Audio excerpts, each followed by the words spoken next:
அஸ்ஸலாமு அலைக்கும் வரஹ்மத்துல்லாஹி வபரகாத்துஹு. இது ரவுலத்துல் ஜன்னா மதரசா. இந்த மதரசா எப்படி இருக்கு அப்படிங்கிறத அழகான முறையில் செஞ்சுருக்காங்க. இங்கே என்னென்னலாம் நடக்குது அப்படிங்கிறதையும் காட்டியிருக்காங்க. மக்தப் மதரசா பெண்களுக்கான சான்றிதழ் வகுப்பு, திக்ர் மஜ்லிஸு, தஸ்பீஹ் தொழுகை, பயான் நிகழ்ச்சி அப்படின்னு என்னென்னலாம் நடக்குங்கிறத அழகான மாதிரி சொல்லி காட்டியிருக்காங்க.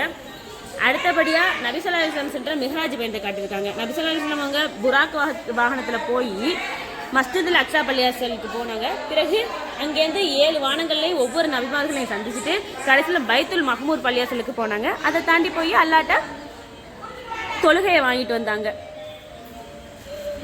அடுத்து 4 நபிமார்களுக்கு மட்டும் அல்லாஹ் தஆலா வேதங்களை இறக்குனா அது தௌராத் மூசா அலைஹிஸ்ஸலாம் அவங்களுக்கும், ஜபூர் தாவூத் அலைஹிஸ்ஸலாம் அவர்களுக்கும், இன்ஜீல் ஈசா அலைஹிஸ்ஸலாம் அவங்களுக்கும், குர்ஆன் முஹம்மது நபி ஸல்லல்லாஹு அலைஹி வஸல்லம் அவங்களுக்கும் அல்லாஹ் தஆலா இறக்குனா. அடுத்து அண்டை வீட்டார்ட்ட நம்ம எப்படி நடந்துக்கணும் அப்படிங்கிறத அழகாக சொல்லி காமிச்சிருக்காங்க. அண்டை வீட்டார்கிட்ட நல்ல முறையில் நம்ம நடந்துக்கணும். அண்டை வீட்டார் பஸ்தி இருக்க தான் மட்டும் உணவருந்தினோம்னா உண்மை முஸ்லீம் ஆக மாட்டோம்னு நபி ஸல்லல்லாஹு அலைஹி வஸல்லம் அவங்க சொல்லியிருக்காங்க. அதை அழகான முறையில் காட்டியிருக்காங்க. அடுத்தபடியாக ஃபோன்லேயே மூழ்கின ஒருத்தனை, ஃபோன்ற கடலில் மூழ்கின ஒருத்தனை குர்ஆன் அவனோட வயிற்றிலேருந்து கெட்ட விஷயங்களை வெளியாக்குது. வெளியாக்கி அவனை உயிர்ப்பிக்க செய்யுது. அல்லாஹ் நிழலை தவிர வேறு எந்த நிழலுமே இல்லாத நாளில் அல்லாஹ் 7 கூட்டத்தாருக்கு மட்டும் அர்ஷோடைய நிழலை வழங்குவான். அது நீதியான அரசன், அல்லாஹ்வின் வணக்க வழிபாட்டில் உருவான வாலிபன், பள்ளியோடு நெருங்கிய தொடர்புடைய மனிதன்.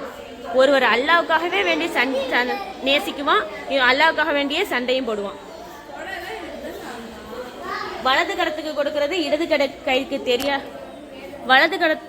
கொடுக்கறத இடது கைக்கு தெரியாத அளவுக்கு தர்மம் செய்கிறவன், தனிமையில் அல்லாஹ்வை நினைச்சு அழுகுறவன்.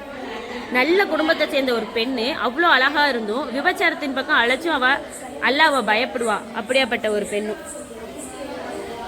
அடுத்து ஹஜ்ஜு செய்கிற முறையை அழகான மாதிரி காட்டியிருக்காங்க.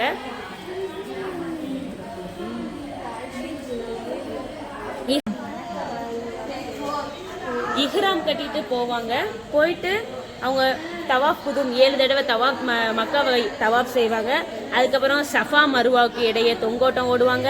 அடுத்து பிற 8 மினாவுல தங்குவாங்க. அதுக்கப்புறம் அரஃபா மலையில் ஏறுவாங்க. முஸ்தலிஃபாவில் போய் கல் எடுத்துகிட்டு வருவாங்க. பிற 10 இரவில் முஸ்தலிஃபாவில் தங்குவாங்க. அதுக்கப்புறம் அதை ஜம்ரத்துல் அக்கபாங்கிற ஷைத்தானுக்கு கல் எறிவாங்க. அதுக்கப்புறம் ஆட்டை அறுத்துட்டு முடி களைவாங்க. அதுக்கப்புறம் 3 சைத்தான்களுக்கும் கல் எறிஞ்சிட்டு வந்துருவாங்க. இது 8 சொர்க்கத்தினுடைய வாசல்கள்.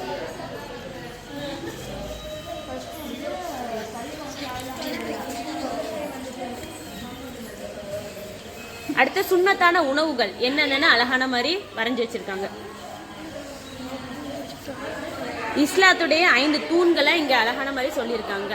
களிமா, தொழுகை, நோன்பு, ஜகாத்து, ஹஜ்ஜு. இது சயின்டிஃபிக் மிராக்கிள்ஸ் இதில் கூறப்பட்டிருக்கிறது எல்லாம். மலையை பற்றி அல்லாஹ் தஆலா குர்ஆனில் கூறியிருக்கிறான். மலைகளுக்கு வேர் இருக்கு, எப்படி மரத்துக்கு வேர் இருக்கும் அதுபோல் கடல் வரைக்கும் மலைகளுக்கு வேர் இருக்கு அப்படின்ட்டு. ஆனால் அறிவியல் ஆராய்ச்சிகள் இப்போதான் அதை கண்டுபிடிச்சிருக்காங்க, மலைகளுக்கு வேர் உண்டு அப்படின்ட்டு. எறும்புகள் அது வந்துக்கிட்டு இருக்கும்போது சுலைமான் அலைஹிஸ்ஸலாம் அவங்களுடைய படைகள் வரும்போது ஒரு எறும்பு சொன்னிச்சு, சுலைமான் அலைஹிஸ்ஸலாம் அவருடைய படைகள் வருது, எல்லாரும் பொந்துக்குள்ளே போய் ஒளிஞ்சுக்கோங்க அப்படின்னு சொன்னிச்சு. இது குர்ஆனில் கூறப்பட்டிருக்கு. ஆனால் அதை இப்போ உள்ளவங்க கேலி கிண்டல் செஞ்சாங்க. ஆனால் அறிவியல் ஆராய்ச்சியில் இப்போ தான் ஆராய்ச்சி செஞ்சுருக்காங்க. எறும்புகளும் பேசக்கூடியது தான், அவங்களுக்குன்னு ஒரு தனி ஒரு லாங்குவேஜே இருக்குது அப்படின்னு சொல்லிட்டு இப்போ தான் அறிவியலில் கண்டுபிடிச்சிருக்காங்க.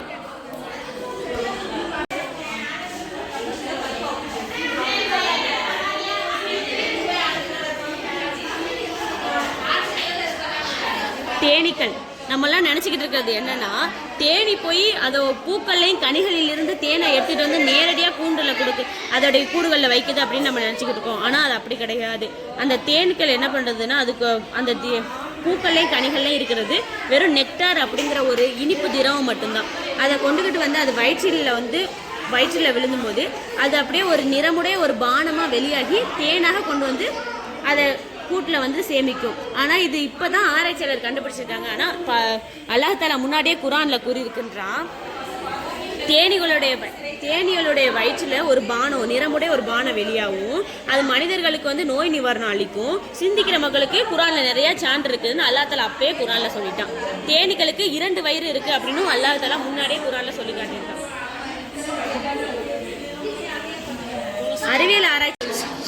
அறிவியல் ஆராய்ச்சியாளர்கள் கண்டுபிடிச்சிருக்காங்க, சூரியனை சுற்றி கோள்கள் எல்லாம் ஒரு நீள்வட்ட பாதையில தன்னைத்தானே சுத்திக்கிட்டு சூரியனை சுத்தி வருது அப்படின்னு அறிவியல் ஆராய்ச்சியாளர்கள் இப்பதான் கண்டுபிடிச்சிருக்காங்க. அப்புறம் இன்னும் கண்டுபிடிச்சிருக்காங்க, கோள்கள் மட்டும் சுத்துறது கிடையாது, சூரியனுமே தன்னைத்தானே சுற்றிக்கிட்டு பால்வெளி மண்டலத்தையும் சுத்தி வருது அப்படின்னு இப்பதான் அறிவியல் ஆராய்ச்சியாளர்கள் கண்டுபிடிச்சிருக்காங்க. இது ஒவ்வொரு நபிமார்களும் இன்னும் அவங்களுடைய அற்புதங்களும் கூறப்பட்டிருக்கு.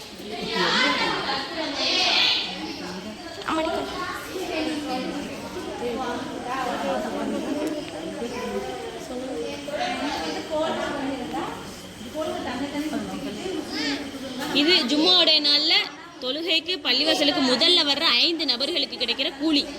முதல் நபருக்கு ஒட்டகம் கிடைக்கும், 2வது நபருக்கு மாடும், 3வது நபருக்கு ஆடு, 4வது நபருக்கு கோழி, 5வது நபருக்கு முட்டை. இதுதான் சவுர் குகை. இது சவுர் குகையில நபி ஸல்லல்லாஹு அலைஹி வஸல்லம் அவங்களும் அபூபக்கர் சித்திக் ரலியல்லாஹு அன்ஹு எதிரிகளிடமிருந்து பாதுகாப்பாக இருக்கிறதுக்கு இந்த குகைக்குள்ள போனாங்க. அப்போ சிலந்தி வந்து வெளியில வளைப்பு நின்னுச்சு, புறா முட்டையிட்டு அடகாத்துச்சு. இந்த இடத்துல எதிரிகள் வந்து நபர் வர வாய்ப்பில்லை அப்படின்னு சொல்லிட்டு போயிட்டாங்க. இது இந்த உலகத்தையே ஒரு தட்டுலையும் லா இலாஹ இல்லல்லாஹ் ஒரு தட்டுலையும் வச்சா கண்டிப்பா அந்த லா இலாஹ இல்லல்லாஹ் தான் எல்லாத்தையும் விட கனமானதா இருக்கும் அப்படிங்கிறாங்க. இது மீசான் தராசு.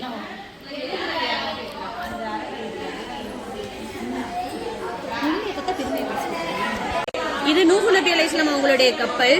இது வந்து வெள்ள பிரளயத்திலிருந்து பாதுகாப்பதற்காக அல்லாஹ் தஆலா நூஹ் நபிக்கு கட்டளையிட்டா, நீங்க ஒரு கப்பலை செய்யுங்க, அதுல எல்லா உயிரினங்களையும் ஒவ்வொரு ஜோடி ஏத்திக்கோங்க அப்படின்ட்டு. அதுதான் இந்த கப்பல். இது அனைத்து செயல்களுக்கும் திறவுகோலாக பிஸ்மில்லா தான் இருக்கு. நம்ம தூங்கும் போதா இருக்கட்டும், வீட்டுக்குள் நுழையும் போதா இருக்கட்டும், தண்ணீர் அருந்துவதற்கு முன்பா இருக்கட்டும், குர்ஆன் ஓதுவதற்கு முன்பா இருக்கட்டும், கார்ல பயணம் செய்வதற்கு முன்பா இருக்கட்டும், சாப்பிட்றதுக்கு முன்பா இருக்கட்டும், அனைத்துக்குமே திறவுகோல் பிஸ்மில்லா தான். அடுத்து சிராத்துல் முஸ்தகிம் பாலம். இதுல எல்லாரும் அந்த முடியை விட மெல்லிசான ஒரு நூல்ல போய் கடந்து போய் சொர்க்கத்துக்கு போறது. இதுல வழி தவறினாங்கன்னா நெருப்புல விழுவுறதுக்கு வாய்ப்பு இருக்கு. இது நன்மை செய்தவருடைய கபரு. ரொம்ப மனமானதாகவும் பூக்கள் நிறைந்ததா ரொம்ப விசாலமானதா இருக்கும். இது தீமை செய்தவருடைய கபரு. அது ரொம்ப நெருக்கடியானதாகவும் பாம்பு விஷ தந்துகளால நிரப்பப்பட்டு இருக்கும். இது வந்து நபி வழி எளிய திருமணம், ரொம்ப எளிமையானதாக இருக்கும். இது ஆடம்பர திருமணம், ரொம்ப பணம் பட்டு வச்சு ரொம்ப ஆடம்பரமானதாக இருக்கும், அனாச்சாரங்கள் நிறைந்ததா இருக்கும். இந்த உலகம் மூமின்களுக்கு சிறைச்சாலை அப்படிங்கிறதையும், இதை காஃபிர்களுக்கு இறை மறுப்பாளர்களுக்கு இந்த உலகம் வந்து சொர்க்க பூஞ்சோலை போன்றது அப்படிங்கறது அழகான மாதிரி காட்டியிருக்காங்க.